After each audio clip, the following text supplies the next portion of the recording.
Well, Gupsy, the little green beastie, had run down the aisle between the rows of kids.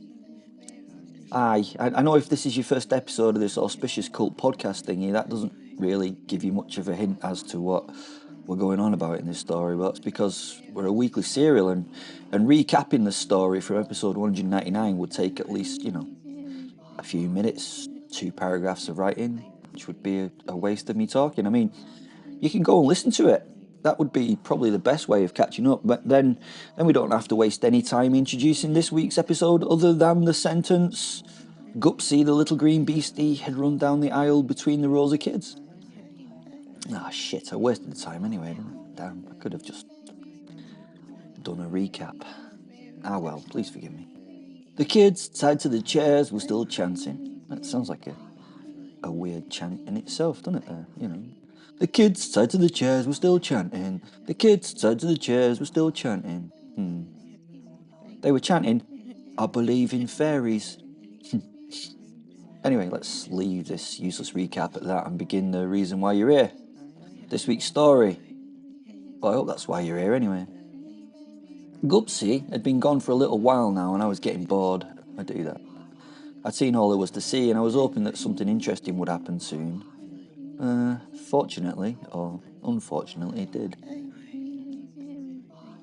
Struggling to walk down the aisle which Gupsy had just ran along was a thing. It was huge. No, that doesn't do it justice. It was a descriptive word.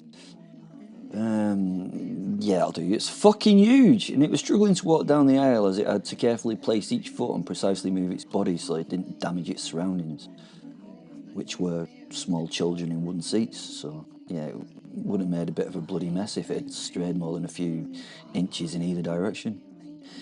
The thing looked like it was built from a skip. Oh God, what's the Americanism for skip? Dumpster? Yeah, that's it, dumpster. No, I don't mean it was built from like the metal dumpster skip thing itself. I mean sort of the crap that's in the skip, the garbage or whatever. It was a creature built from waste. It had all the bits you would assume would be present for like a person, a head, well, you get the idea. It was I haven't got a clue what it was, but sometimes you describe someone as a pile of shit, and this thing was literally a huge pile of shit. As it got closer, I noticed that it was bigger than I actually thought. It wasn't fucking huge. It was humongous. That's a good word, isn't it? I could tell this because a little purple light was floating in front of it, and the purple floating light was a fucking fairy. The fairy, the Foxglove. As I got closer, I could see others were with the group, popping into view now and again, and they were two more like black cloaked figures like those on the stage, and some more sparkly fairies. And at the back, little Gupsy himself pulled his cart with the barrel on it and everything. As I got closer, I could see that the fairy was flying with her arms folded and pausing briefly and looking carefully at each child she passed. At one particular point, she stopped and flew closer to the child that was sitting in the chair there, right there. She floated right close up to its face and then poked it with a tiny finger in its unblinking eye. The kid didn't react, it just sat there blankly looking into nothingness. The kid was dead. Its head fell forward as she brought her finger back to her body. Her face registered disgust as she looked at her now kid dirty digit, I suppose. She clicked her fingers and Gupsy pushed his way past the other things in the row, grumbling. He sort of knelt down looking at the floor as he presented a clean, crisp handkerchief to the little green woman. She snatched it hastily from his grasp, and I smiled as I saw for a moment a little look of hatred flash across the little goblin's face. Nice. As she cleaned her hand, she stared at the child, shaking her head. obviously saying something angrily to the team of creatures behind her. Eventually, when finished with her personal care, she tossed the cotton cloth to the little green thing and clicked her fingers at the cowled Jew who came forward to the chair holding the small child. Well, the chair was holding the small child. They weren't. It was funny to see the two cow figures kowtow and bow as they passed the tiny floating being with her arms crossed and tapping her tiny foot with impatience while standing in the air. They looked like she was going to lash out at them at any time. They were frightened, creepy black cowled figures. Once at the chair, they started undoing the leather restraints of the dead boy. Once the child was free from the seat, the two figures slunk back and the giant figure, under some instruction from the fairy, lifted the tiny body and held it high to his face, sniffing it. As the beast held the boy, its mouth opened, and I think it was a tongue that extended and licked the morsel in his hand. He was going to eat the body, but then stopped and shrank back, bringing the little body back down to the ground. The teeny tiny fairy had been giving him a tirade of abuse at his actions, and the crap construction was scared and shied away from her. It looked very sad for a pile of crap. After shouting at him for a while, which I couldn't hear, the creature nodded in contrition and very gently and carefully took the body to Gupsy's little trolley, where the glowing, open-topped oil drum was. The fairy was now talking pretty heatedly to the two cloaked figures, and they were nodding a lot before they set off back down the row, obviously on some sort of mission from the little lady. She watched them go. My interest was drawn back to what was happening with the giant pile of shite and Gupsy. Gupsy stood by the oil drum, and the giant lifted the dead boy towards it. I laughed a little to see the two creatures next to each other. It was a heck of a juxtaposition, the giant trash thing and the goblin. They'd checked that Foxglove was doing something else, and when they'd seen that she was focused on other things, with an evil smile, the giant used the little body like a puppet, making it walk around in front of the little wagon. Gupsy and the giant were giggling quietly as if they were small children. It was quite weirdly wholesome to watch in a way. Then Gupsy suddenly went rigid and nodded in Foxglove's direction. The giant froze solid in response, expecting some sort of tongue lashing or maybe some physical lashing. When neither came, he carefully lifted the small corpse to the open top of the drum, into which he dropped it.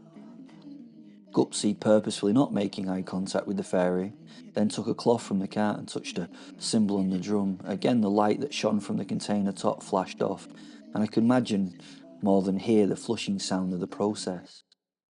This was all really interesting. Well, the fairy. Oh, shit, I mentally replied as she flew down the road towards me.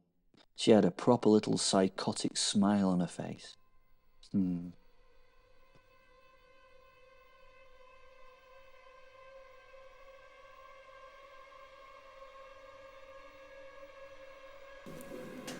The Professor. This is an interesting turn-up for the books. Big, thick, important books at that.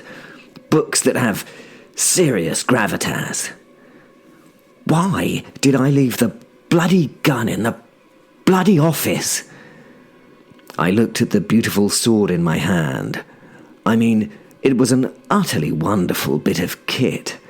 I swished it about in the air a bit as a distraction, as the wall next to the doorway in which I hid was being chewed up somewhat by sporadic gunfire. Now, you see, the problem here is that I was expecting a paranormal attack, and they don't usually use bloody guns. They use magic and poison daggers, claws and teeth and all that kind of gubbins, but not guns. Against such as that, this sharpened lump of slashy steel has the best sort of stopping power. It's mostly made from iron, which magic doesn't particularly work well around, and it is, I repeat, sharp and slashy, which I won't patronize you by explaining as traits that work particularly well within their own parameters. I'm a little confused as to what to do at this juncture, however. I mean, my arming sword is all well and good, but It kind of requires me to be up close and personal with it, not hiding in a doorway hoping that the people firing at me run out of ammunition before they put a hole in me. Or just stop trying to kill me. There's a lull in the firing, and I do the only thing I can think of. I say, just what seems to be the matter here? My ears are ringing with the gunfire, so I speak up a little. Hello? Is there anything I can do to help you with? Without being shot to bits, I mean. It's really not something I'd like to go through, just at the mo. I mean, my tailor, for starters. Old Ralphie Jr., he finds it difficult to patch these suits. And this is one of them from the 60s. You don't get rolled wool like this anymore. You just don't. Several more shots left more holes in my oak panelling next to the door. These bloody vandals. Okay, I announced. I get it. You don't like the suit. I paused. Why are there never people around when I'm being this witty? I continued shouting at my attackers. I've had about enough of this nonsense. I was becoming increasingly perplexed by this situation. The least these chaps could do is kill me without damaging my bloody property at the same time. I bet they didn't even take their boots off and wear the guest slippers provided by Vaunt. No consideration. All right, I bloody surrender then. I yelled out of my hidey hole. 2 more shots buried themselves in the door joist. This was utterly out of order. Look, I bloody surrender, okay? Stop shooting my bloody house to bits, will you? Please! The hall became silent. No one or thing spoke. So I repeated my request for surrender. Of course, I was probably lying, and once I had the upper hand, I'd do for these dastardly house-killing blackguards. It would be what they utterly deserved. Please don't judge me. I was zoning out in a mental rant when a pair of screw-key handcuffs slipped to a halt at the door. Obviously, the thrower of these delightful antiques was much better with his underarm toss than with their pistol's aim. The ancient cuffs were followed by a very effective-looking gag. I'd seen this type of gag before, but not outside the bordellos of Shanghai in the 30s. Yes, well, that's an interesting mix of items from the past. I did my best Sherlocking at this point. These items were obviously perfect for the tasks that they were required to do. Once you have the right tool for the job, you don't need to improve it. I looked regretfully at my sword. Wrong tool for the job today, I told it, smiling as I did so. Knowing this, I could surmise that the thrown items were of an age that probably meant that the throwers of such items were either very old themselves or simply not human. I assumed it was not human, which oddly made me happier about the situation. Being outfoxed and outplayed by the common man hurts a great deal more than it does by the uncommon other. Well, it does for me anyway. My thought that the restraints were well maintained mattered too. The attackers must be from prior times. This is probably going to be misconstrued as me being ageist, but the older generations knew how to look after their kit properly. They just bloody did. These days you throw things away, you see, and you get new. Most of my days, you fixed it, and you maintained it. It was just the way before. For example, I have a fine pair of dress shoes that have none of the original shoe left in them. The parts of them have been fixed, repaired, and replaced throughout time so frequently they're basically different shoes. New uppers, new soles, insoles, and laces several times over. but they're still my shoes. Oh, bloody K! I yelled in response to that gunshot. Look, just give me a minute, will you? I'm thinking, okay? So, they are old things. Very good at their job. And no, I still have no clue who I'm facing. So the Sherlocking was a waste of bloody time. I'm coming out. I grumbled. And if you bloody shoot me, I will be bloody annoyed, so please, don't shoot me. I told my assailants. I stepped from the doorway with my hands above my head in the prescribed manner of the surrenderee from history. There was no way I was wearing the handcuffs. Well, especially the gag. Well, not without proper introductions, anyway. I am an old-fashioned gentleman, after all. Oh, look at that bloody mess, I said, nodding my head towards the damaged wood panels around the doorway. You can't find a decent tradesman around these parts to do that kind of tricky work these days. They've got no experience with gunshot bloody wounds in wood, okay? They just don't. I know gunshot wounds in wood sounds silly, but it sort of made sense. Please remember, I was under a lot of strain at this point. As I turned to the area the projectiles had come from, I noticed straight away that an aura was cast. Good. They're magic users.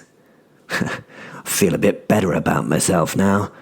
To be outdone by the ordinary would be a little humiliating at my time of life and at my own front door. 2 figures stepped from the shadows. Well, that's an inconsistent description. 2 what I thought were shadows seemed to coalesce into more human shape. Bollocks, I thought. Changelings. The Fae had used these creatures throughout history to steal from the tangible realm, be it people, animals, or things that they just wanted to take. Ah, I thought all your lot were banished.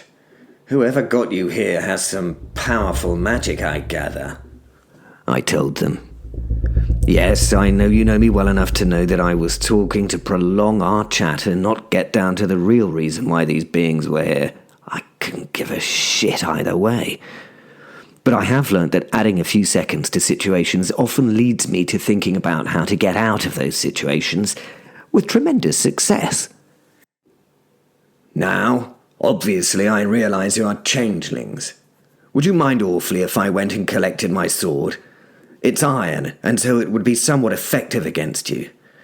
Are you, gentlemen, willing to give another gentleman, i.e. me, a chance of honour? I asked the lead, shadow thing. I kept my hands above my head very purposefully while I pointed with my index fingers back to the doorway. My sword. It's just in there, you know. I could easily pop in there and just grab it. The lead shadow shook its head. Its shadow head thing. It shook its shadow at me. Ah, well, I didn't think you would, but if you don't ask, you don't get in this life, do you? I said as I gave them my best cheeky smile. The second shadow now put its gun somewhere. How can you hold those guns? You can't touch, can you? I asked out of professional interest more than anything. They couldn't touch iron, you see. The gun of the lead changeling was moved a little closer to emphasize its presence. An unspoken warning to tell me to shut up, I gathered. Well, even if it wasn't, I thought better than to continue with the question. Then I noticed her. On the balcony. Vaunt, my housekeeper, and private killer. She was in a dark shadow. Vaunt, I chuckled, getting a strange look from the dark robe holding the gun. I know. How did I see the odd look from something without a face? Well, I can tell you that you just pick these things up when you're consistently surrounded by, these things. In response to the odd look, I shrugged. I knew that the chuckle had made the changeling a little uncomfortable, but it was a positive thing right now. The second changeling had now removed something from its shadowy robe and placed it on the ground. It was a fey gold piece, probably brought so that they could open a portal of transportation to take something to the fey realm or somewhere. How interesting. I'd only seen these things used a couple of times and would enjoy watching the process of their use. I wondered if he was going to use the late 12th century Latican invocation, or the earlier Francesco IV version. It's quicker, although it costs a little bit more blood. Interesting. I wondered what would drive their decision one way or the other. I must ask them. Then the situation caught up with me. Oh no, that bloody thing was meant to transport me. Well, I think not. Vaunt hadn't moved from the shadow on the balcony. What was she bloody doing? Oh, dear. She might not know how to deal with what she was seeing. Gosh, though, she was utterly brilliant, was she not? She was simply waiting for me to give her an idea of what she could do to help me. I must say, bravo, old girl. As the second black shadowy creature conjured an expanding, glittering portal, I thought I'd help her out by addressing my captors. If only I had a jar of iron filings that I could burst onto the floor between you, I told them very loudly. There was no reaction from the pistol-toting thing. Because, obviously, that would have killed you. I hoped that Vaunt understood that this information was actually meant for her. I looked at the Werecat-filled shadow. Nothing seemed to change there. I say again, iron filings would have killed you. I repeated a little louder and with more emphasis on each word. The shadow with the gun looked confused. How does a shadow look confused? Well, I don't know, but it did, okay? And it started to look around the space for something. Then I realised the problem. She didn't know where the jar of iron filings was. What an absolute arse I'd been. Oh, of course, how silly of me. My apologies, I said out loud to the consternation of the pistol-toting cloak.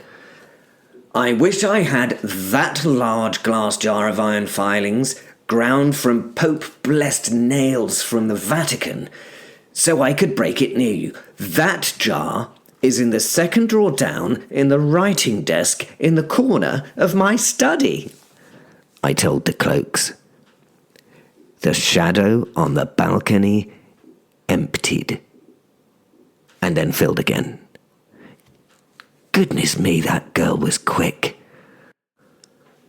And there was another shadow there that I suddenly noticed. I gave it my attention for a brief moment, and I realised it wasn't a shadow at all. It was her. No, not her. Not Vaunt, I mean. I mean, her. You know. Lucifer. Again, she was overseeing some plan. Beautiful and dangerous. She gave me a quick smile and a nod of the head before she simply disappeared. I smiled inwardly. The second robe had now finished its work, and a large, sparkly black portal stood in the thin air at its feet. A doorway to another place. Another time, perhaps. Then I saw it. A magnificent sight. A large jar full of black powder sailed from the shadow where the Werecat was.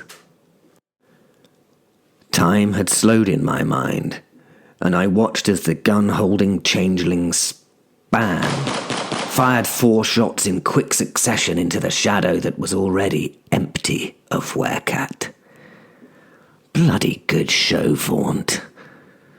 Then, doing something surprising but most satisfying, the cloak shot at the jar in mid-air. I have to say I was incredibly impressed by this display of marksmanship.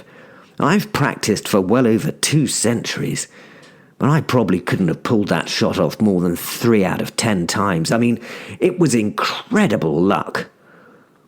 The jar shattered in the air, releasing its contents in a large, black, powdery cloud that started to rain down and settle on everyone and everything in the hall. As the iron dust fell onto the 2 creatures, they began to dissolve where it touched them. It was like watching hot water run over sugar crystals. They just melted away in utter silence. The weapons they held hitting the ground, followed by 1 or 2 other personal items they must have had under their cloaks. Then my view was taken as the cloud dusted me. I felt something sharp on my cheek and realized that some of the glass from the jar had cut my face. Time went back into its relative state of normality, and I stood and waited for the proverbial dust to settle. It took a while, but I knew I had to stand and wait. I didn't want to stir up the filings again. As the world became visibly distinct once more, I noticed Vaunt standing in front of me in her human form. She had somehow managed to get back into her maid's outfit. My goodness me, she was so impressive with her speed. I nodded to her. "Thank you, Vaunt," I told her. She nodded and disappeared briefly, being replaced in a millisecond by her, with a Henry Hoover in her hand. I smiled. "Wait a mo," I told her as I crouched at the point where the first changeling had stood. I picked up the gun, dusting it down. Clever. It was in a plastic freezer bag. There was no need to touch the steel then. What else did we have in here? Nothing much. A plastic comb? I lifted the comb and showed it to Vaunt, who shrugged. I didn't know they needed combs," I said to her. She shrugged and looked at me with those get-on-with-it eyes that she did so well before giving me that uncomfy-to-watch double wink of a blink of hers. The fairy portal was still there and coruscating with ethereal energy. It was mesmerizing, and I stared into it, wondering what might be on the other side. I glanced at Vaunt and gave her a smile. "Would you care to accompany me on a joint jaunt, Vaunt?" I asked, nodding at the hole in the air. She gave me a feline smile which held enough canine in the dentistry department to make even me shudder. "Let's get changed and arranged for 5 minutes from now. This will be a jolly jape, to be sure." She smiled again, this time with excitement, gave me the blinky wink thing, and disappeared. Now, I thought to myself, where's that bloody gun?